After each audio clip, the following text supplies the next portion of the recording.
A mente é um aparelho nas mãos do eu consciente.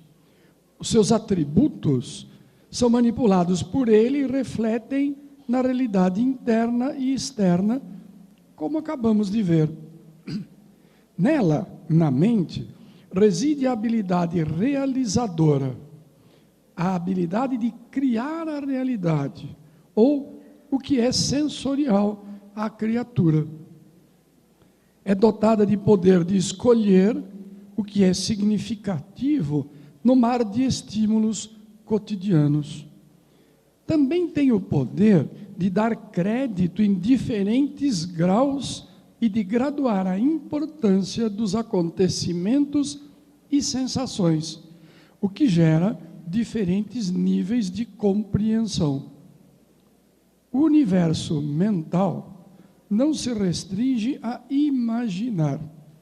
A sua finalidade é tornar sensoriais e palpáveis os programas que a consciência estabelece como verdade e nos quais nós acreditamos, como acabamos de ver na palestra anterior. Vivemos de acordo com o que acreditamos e estabelecemos como verdadeiro para nós. Sendo assim, se não temos uma vida agradável, até onde podemos chegar com esta nossa imaginação? A resposta a esta pergunta será apresentada pela Maria Heloísa Bernardo em sua palestra Depressão e Suicídio. A Maria Heloísa, psicóloga especializada em saúde mental, dependência química e codependência, membro fundadora da AME-ABC, membro da Associação Jurídico Espírita Regional do ABC e vice-presidente do Conselho Espírita de São Bernardo do Campo. Heloísa, por favor, com o tema Depressão e Suicídio. Pessoal, queridos amigos, bom dia a todos vocês. É com muita alegria que nós estamos aqui novamente, nesse reencontro de amigos do passado, do presente, do futuro, amigos novos, amigos antigos. É uma alegria, né? Gostaria inicialmente de agradecer a oportunidade de estar aqui, agradecer a todos os meus amigos da Associação Médico Espírita do ABC, que nos fornecem os recursos da medicina, recursos espirituais, recursos emocionais, para que possamos fazer juntos esses estudos. Muito do que nós falamos aqui é resultado desse trabalho em conjunto, então é um trabalho de equipe. E, assim, sempre uma alegria estarmos aqui na egrégora do Hospital Estadual Mário Covas, que é este templo, né, um templo de saúde. Na verdade, nós lidamos aqui, se lida com doença, mas os hospitais, as instituições, as clínicas, os consultórios, os ambulatórios, são templos, são igrejas da saúde. Então, estar envolvida nessa cúpula do Hospital Estadual Mário Covas é sempre um privilégio, é sempre uma alegria para todos nós. E estar novamente aqui com vocês. Eu vou falar um tema um tanto quanto denso. O tema que foi destinado é depressão e suicídio. O Décio falou um pouquinho sobre aqueles que são os pesquisadores e os sonhadores. Eu acho que eu vou falar muito mais sobre terra, né? Estarmos aqui aterrados e vivenciando problemas da magnitude dos transtornos mentais, do suicídio, que é uma coisa tão nossa, faz tanto parte da nossa vida, da vida das nossas famílias, dos nossos amigos. Então, a gente vai tentar trazer o tema de uma forma assim, mais aterrada, vamos dizer assim, mais pragmática, né? Nós vamos iniciar, então, fazendo uma reflexão. Vamos refletir junto sobre essas questões todas. Uma pergunta que nos acomete sempre quando pensamos nas pessoas que buscam o autoextermínio é por que as pessoas se suicidam. Até porque é um paradoxo. Nós vivemos num mundo que avança na condição de angariar a qualidade de vida, nos direitos humanos, mas existem muitos momentos em que muitos de nós nos encontramos numa situação quase que sem saída, né? Nós experimentamos angústias, nós experimentamos frustrações, muitas vezes somos obrigados, e é da condição humana, a trabalhar o luto por perdas, muitas vezes perdas de entes queridos, outras vezes as perdas são relacionadas com situações da própria vida, como aposentadoria, perda de emprego, e sabemos, então, que a dor de viver é um processo inexorável. O Dr. Décio já explicou isso para a gente já conhece isso por vivência pessoal. Então, para a ciência, e a gente busca e busca, não existe uma resposta conclusiva sobre o porquê as pessoas se suicidam, porquê as pessoas se matam. Reflexão, uma nova reflexão. Será que a vida nos dá tudo o que nós queremos? Não, a vida nos frustra, né?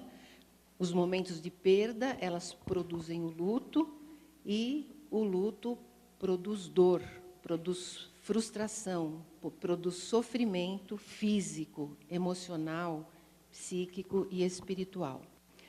E, quando nós falamos sobre saúde mental e saúde emocional, é importante que a gente não bloqueie, que a gente não paralise esses sentimentos e essas emoções desconfortáveis. É prudente que nós tenhamos condições de elaborar esse processo de dor, esse processo de sofrimento. Até porque, se nós não trabalharmos no momento ou no período em que a dor ocorre, eles vão se potencializar mais no futuro. Uma outra questão do porquê as pessoas se suicidam tem muito a ver com o que nós conhecemos como o tabu da morte, ou a morte como tabu. O que é um tabu?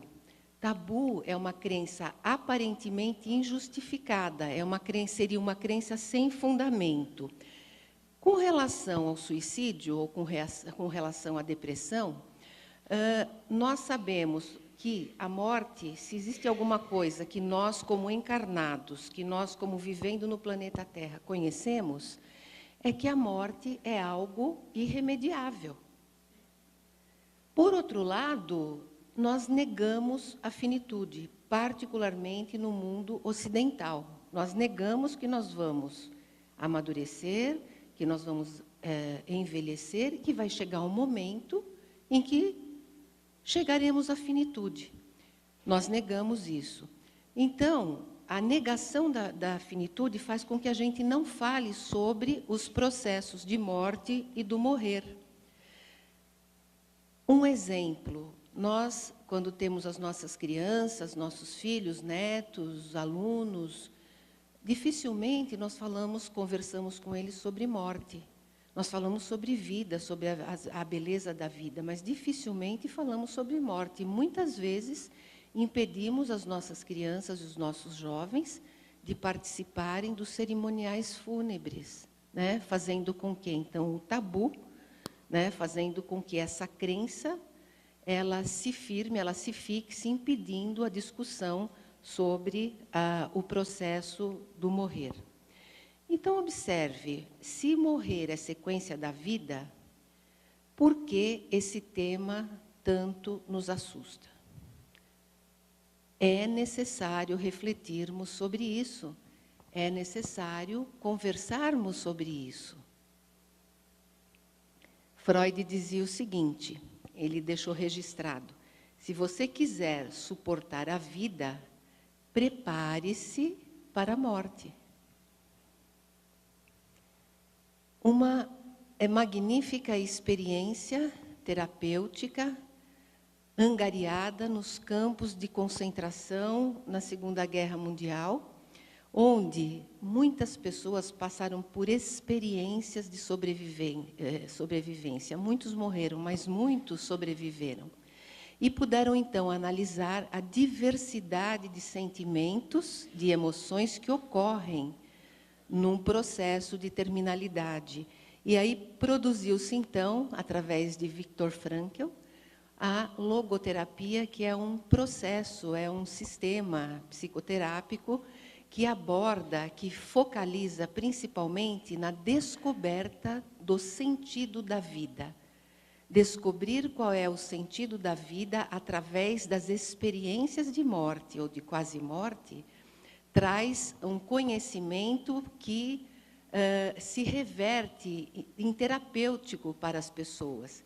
E Frankl, ele declara o seguinte, que o sofrimento deixa de ser sofrimento quando ele ganha sentido, quando nós entendemos, quando nós incorporamos por que nós sofremos, o sofrimento, então, ganha um sentido na nossa vida e faz com que nós possamos transpor obstáculos importantíssimos do ponto de vista existencial.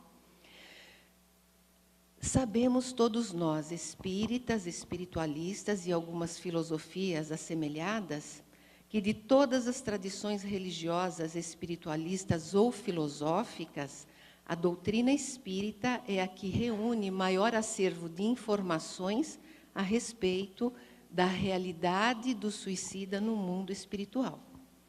Nós temos inúmeras obras trazidas do céu para a terra, entre aspas, que revelam qual é a condição, a triste condição da pessoa que se utiliza do processo de autoeliminação para poder equacionar, administrar essa dor do viver.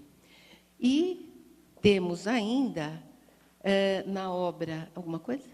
Na obra O Céu e o Inferno, de Kardec, quando ele declara o seguinte, que o homem não tem o direito de dispor da vida, já que a vida lhe foi dada visando cumprir deveres na terra. E aconselha, não a abrevie voluntariamente sob pretexto algum. Continua dizendo que ao homem que tem o livre-arbítrio, e o Décio falou bastante sobre livre-arbítrio do ponto de vista científico, né? Na medida em que nós fazemos a grande transição na evolução contínua de animais para a humanidade, para homens e mulheres, nós ganhamos, junto com esse pacote, o livre-arbítrio, né? Que é a capacidade de escolher. Né, nos dá o poder de decidir, o poder de escolha. Então, Kardec alerta que ao homem que tem o livre-arbítrio, e todos nós, na condição evolutiva que nós temos o livre-arbítrio, sabemos o que é o bem, sabemos o que é o mal, ninguém impede que ele infrinja essa lei. Então, o suicídio, processo de autoeliminação, é um processo de escolha consciente do espírito. Eu nem digo da pessoa, mas é uma escolha consciente do espírito. E conclui dizendo que se o homem se sujeita, se o homem pratica este ato ignominável, ele tem que sujeitar-se às suas consequências. Né? Temos ainda o suicídio como um fenômeno mundial, a distribuição dele ocorre no mundo inteiro, e nós, com o nosso posicionamento humanista, nos cabe uma luta em favor ao conceito e ao sentido, para dar sentido à civilização, nós temos que fazer um esforço em favor da vida. E nós temos vários segmentos da sociedade, no momento, que promovem uma luta insana contra a vida.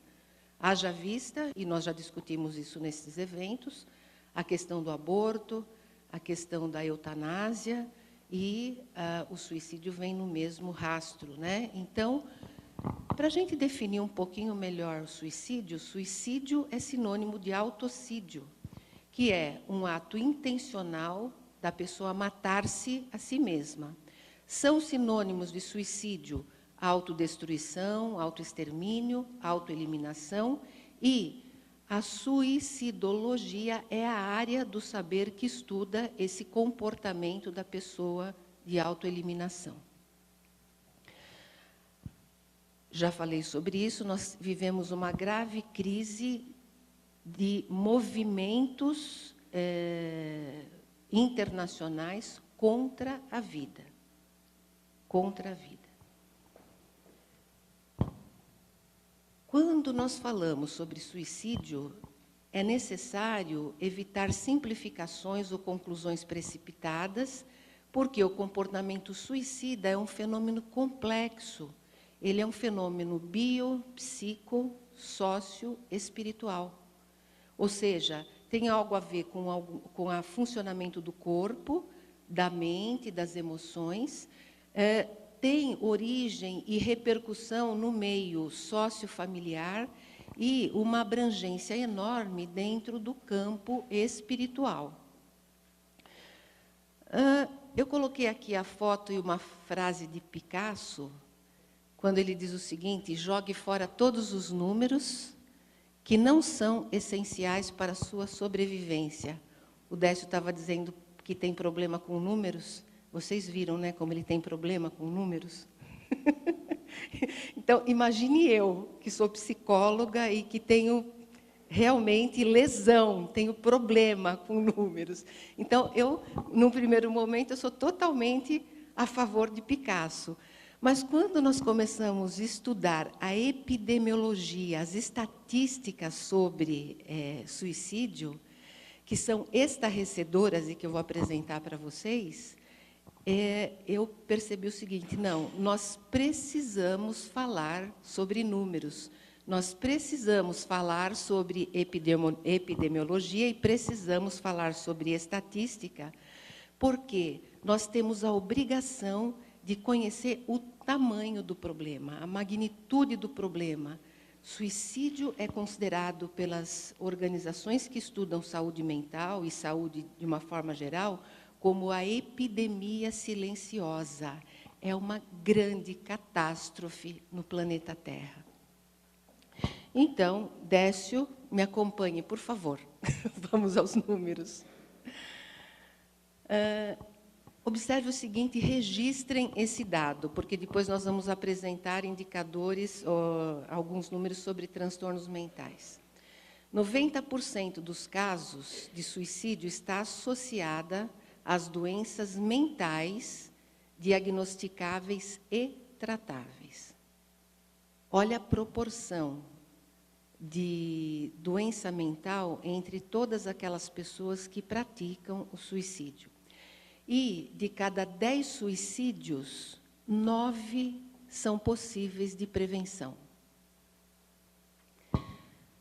A Organização Mundial de Saúde, essas são pesquisas recentes, em 2014, ela lança um brado no planeta Terra com o seguinte título: Prevenção ao Suicídio, um imperativo global. O suicídio é um grave problema no Brasil, disso nós temos experiência, porque já militamos há várias décadas no campo de saúde e transtornos mentais, dependência de álcool e droga. Então, a nossa vivência é de pele, nós estamos muito perto das pessoas e famílias que experimentam esse problema. E também é considerado um gravíssimo problema de saúde pública no mundo. É uma tragédia que leva prematuramente uma vida. Eu fiquei assim, muito emocionada quando eu vi o jovem tocando, o jovem artista aqui, olhando ele de costa e pensando no meu tema, né? Pensando no que a gente ia discutir, refletir sobre aqui, né? E pensando o quanto os nossos jovens estão vulneráveis à questão do processo de autoeliminação. E eu vou apresentar isso depois, mas eu fiz questão de compartilhar isso com vocês, esse sentimento, porque eu acho que, nesse momento, veio alguma intuição espiritual mesmo. Eu tenho estado muito sensível na preparação desse tema, e sei que essa sensibilidade tem a ver com uma interferência espiritual nos auxiliando, nos potencializando os canais mentais e emocionais para que a gente possa fazer uma apresentação que toque, não só a mim, mas que toque a todos vocês. 804 mil pessoas se suicidaram no mundo em 2012, porque essas estatísticas elas são em retrospectiva. 2.200 casos de suicídio consumados por dia, sendo que ocorre de 40 em 40 segundos. Não é estarrecedor? Conta de 1 até 40. Uma pessoa se suicidou. O suicídio representa 1/4 de todas as mortes no mundo, sendo o 15º gênero de óbito. Para nós espíritas, eu fico imaginando a trabalheira que o plano espiritual tem para administrar tudo isso no espaço intervidas. E administrar isso aqui também no planeta Terra. Entre as mortes violentas, o suicídio lidera o ranking com 56% de todos os óbitos. 50% das mortes violentas por suicídio ocorrem entre os homens e 71% ocorre entre as mulheres. O povo do campo não está imune à ingestão de pesticidas. Eles escolhem o método para se suicidarem. No campo, é por pesticidas e agrotóxicos, e responde por cerca de 30% no mundo, especialmente em países subdesenvolvidos ou em desenvolvimento, como na África, na América Central, Sudeste Asiático, Pacífico Ocidental, e essa por ingestão de pesticida. E armas de fogo e enforcamento aparecem em lugar de destaque nas estatísticas. As taxas mais altas de suicídio costumam ocorrer entre pessoas idosas com 70 anos para cima, né? E provavelmente em função da cultura da juventude como valor que nós vivemos na contemporaneidade, né? A juventude, então, passou a ser um valor, e na medida que a juventude se torna um valor, o envelhecimento, o amadurecimento e a velhice se tornam um desvalor, né? Então, as pessoas que caminham para o envelhecimento, caminham preocupados, com tristeza, com insegurança de serem abandonados, e uma boa parte das situações ocorre realmente o abandono. Suicídio entre jovens é algo estarrecedor, particularmente nas faixas etárias entre 15 e 29 anos. Eu sei que nós temos aqui na plateia muitos psicólogos, muitos terapeutas de áreas correlatas e que vivem isso na prática, como eu. Então, o suicídio entre jovens, ele ocorre nessa faixa etária e correspondem a 8,5% das mortes em todo o mundo. Observe, são jovens. E a segunda causa de mortalidade depois dos acidentes de trânsito entre jovens. Existem N fatores de risco na puberdade e na adolescência.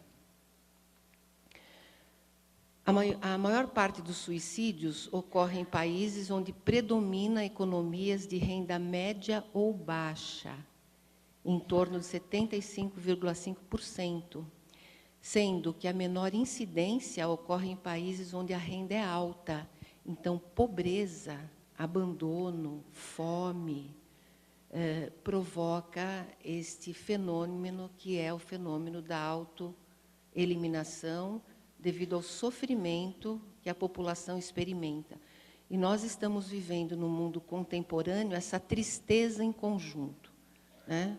Através das migrações, particularmente na Europa, mas aqui também nas Américas, né? E a tristeza em tempo real, né? Através da mídia, através dos depoimentos, através do sofrimento que nós conseguimos, então, vivenciar e compartilhar em tempo real. lembrando de novo a doutora Marlene Nobre, através dos vários cientistas que ela trouxe para o Brasil, com quem nós temos aprendido, como falou o Décio, fala da teia da vida. É impossível angariar paz e felicidade em qualquer quadrante do planeta onde exista alguém chorando de dor, seja de dor física, dor emocional. Então, não tem como nós nos isolarmos, neutralizarmos a dor quando nós temos um país que grita e que sofre.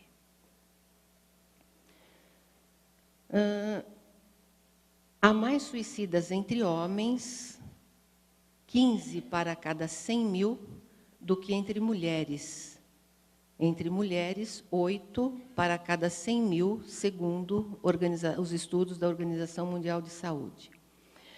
Um outro problema gravíssimo e seríssimo são as tentativas de suicídio, que, na verdade, são os sobreviventes de si mesmos, né? São aqueles que tentam se matar, mas que não têm sucesso na empreitada.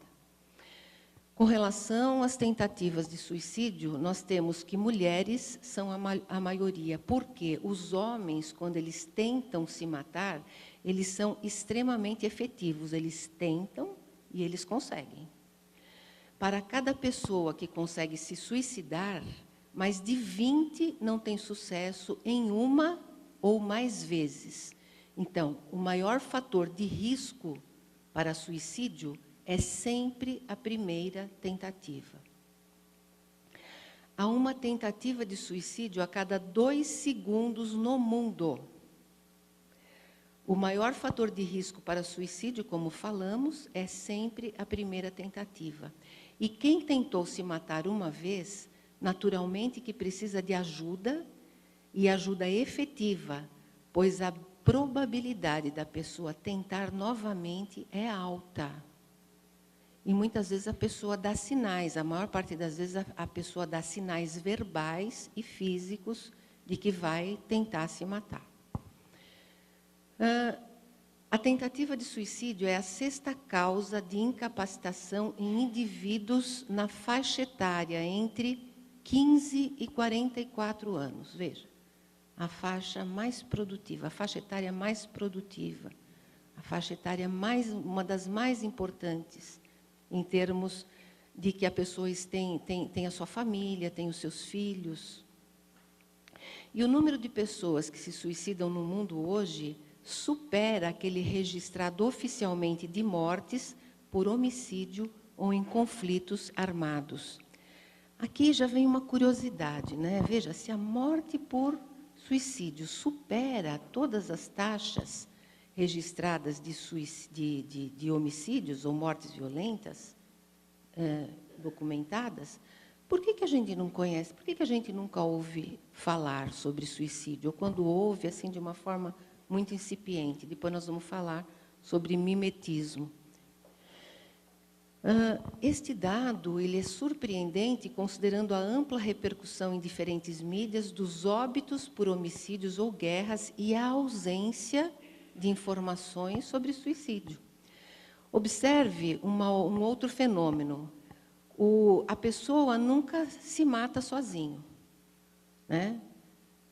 Paradoxalmente, imaginando, ela não se mata sozinho. Por quê? Para cada caso consumado de suicídio, entre 5 a 6 pessoas próximas experimentam danos emocionais, sociais, econômicos, espirituais, graves e que necessitam de ajuda. Quer dizer, quando uma pessoa se mata, né, é como se fosse uma onda que atinge todo o entorno, particularmente a família, os parentes, a família nuclear, a família extensa, os parentes mais distantes e a comunidade onde a pessoa vive. Quase 5 milhões de pessoas por ano no mundo precisam reconstituir as suas vidas depois que alguém próximo se suicidou. Quem trabalha com clínica, quem trabalha com psicoterapia, sabe que muitas vezes lá na frente aparece um neto de um suicida, tentando entender o que acontece na vida dele, porque ele não conseguiu desvendar por que o avô praticou tal ato. E isso repercute sobremaneira na condição emocional, condição psíquica deste jovem, desta criança, muitas vezes já um adulto, para entender quais foram as razões. E, muitas vezes, essa pessoa que traz esse conflito está num momento de vulnerabilidade existencial, experimentando algum sofrimento, alguma dor. Então, isso acaba sendo um fator de alto risco para aquele que está revelando a situação de suicídio do avô, que muitas vezes era desconhecida para ele. Voltando à questão da incidência de suicídio entre pessoas que são portadoras de transtornos mentais, lembrando que em 90% dos suicídios existe uma psicopatologia, um transtorno mental que é diagnosticável e tratável. Vamos falar um pouquinho sobre a prevalência dos transtornos mentais. 1 em cada 3 pessoas terá pelo menos um episódio de transtorno mental no decorrer da vida.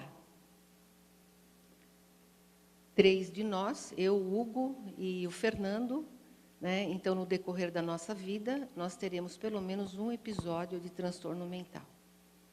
No período de 1 ano, 1 entre cada 5 indivíduos se encontra em fase ativa da doença, ou seja, num surto por transtorno. Lembrando, fato que talvez muitos de vocês já conheçam, que a depressão é um dos distúrbios psiquiátricos mais frequentes na população do mundo.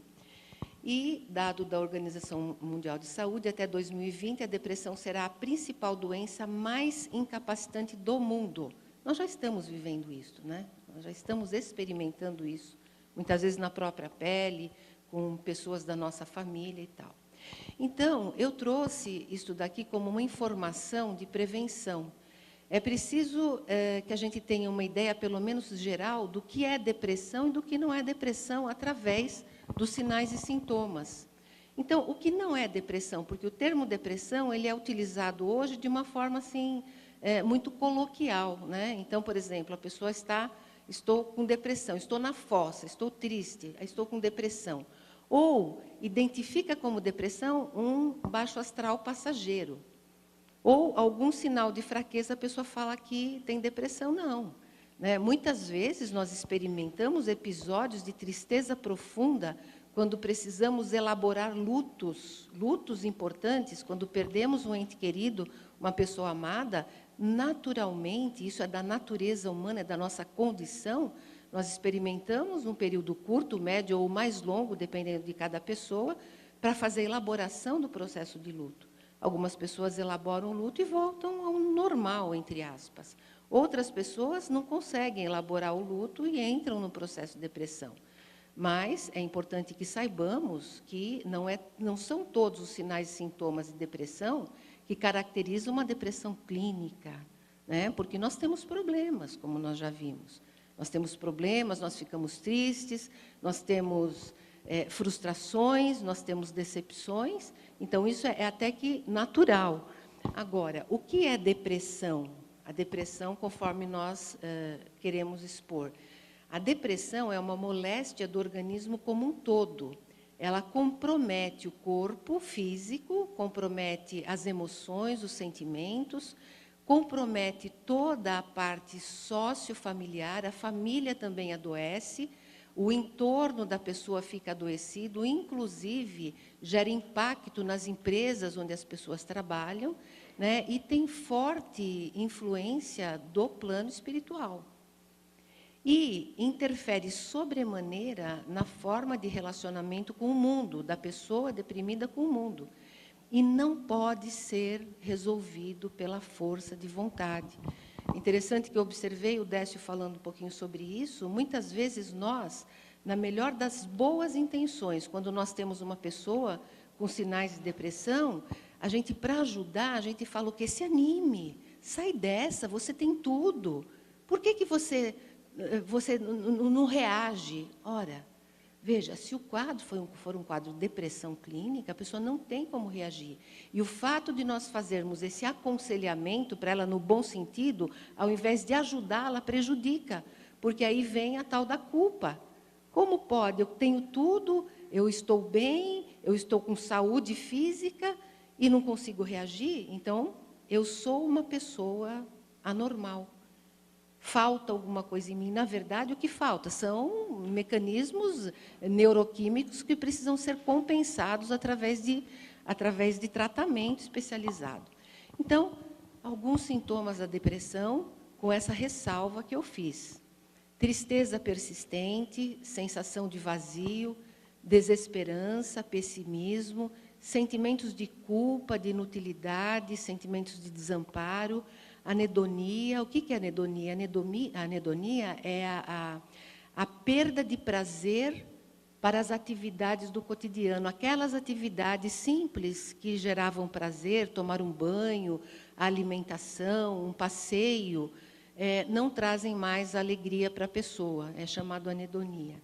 Também a insônia ou despertar matinal precoce, sonolência excessiva, perda de apetite ou o contrário, muitas vezes excesso de apetite, diminuição de energia e fadiga. Muitas vezes a pessoa dorme, passa até bem a noite, com sono importante, mas acorda de manhã com a sensação de que não dormiu, não descansou.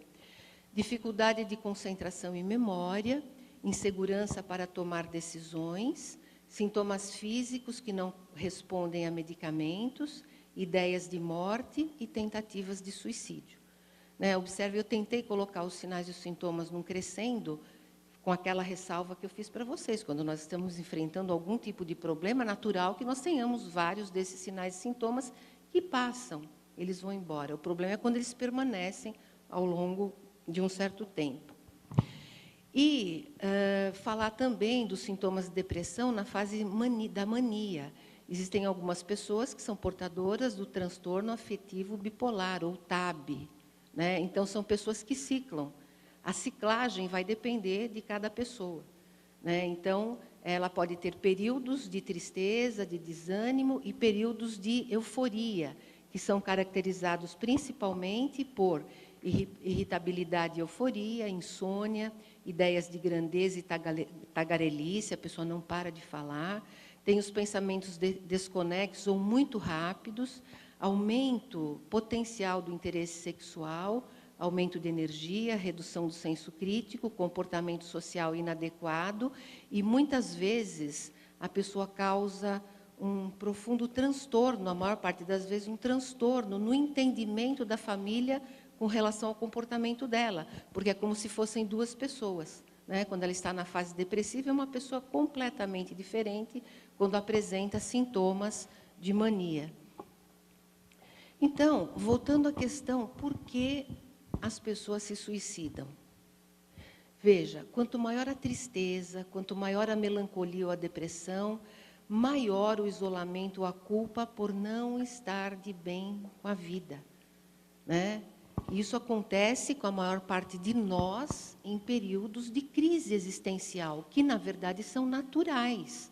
O problema é quando isso persiste. O problema é quando a mente não supera com alegria, com otimismo. Nós já sabemos que nós vivemos um tempo onde tentamos medicalizar a dor de forma artificial. Muitas vezes não encontramos recursos emocionais, mentais e espirituais e buscamos o alívio da dor através de medicação ou substâncias psicoativas, legais ou ilegais.